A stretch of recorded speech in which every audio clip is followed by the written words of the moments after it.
आज बनवूया शिल्लक राहिलेल्या चपात्यापासून खुसखुशीत आणि कुरकुरीत असा नाश्ता।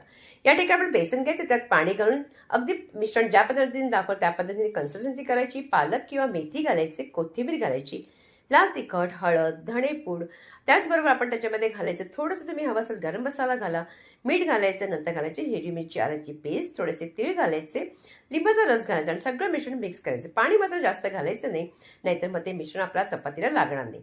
नंतर एखादी चपाती घ्यायची, सगळं मिश्रण लावून घ्यायचे आणि नंतर लावल्यानंतर पूर्णपणे लावायचं आणि चांगला रोल अगदी घट्ट अगदी आवळून घ्यायचा आणि अशा पद्धतीने करून घ्यायचा।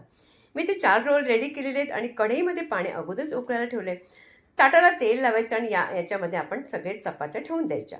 अशा पद्धतीने ठेवला की आपण 10 मिनिटं त्याला अगदी स्टीम करायचं। स्टीम केल्यानंतर अगदी थंड करायच्या, थंड केल्यानंतर कापायच्या। कढईमध्ये तेल चांगलं गरम करायचं आणि अगदी चांगला मस्त कुरकुरीत खुसखुशीचा होईपर्यंत तळून घ्यायचं। बघा, भाकरवडीसारखा आपला नाश्ता रेडी झाला।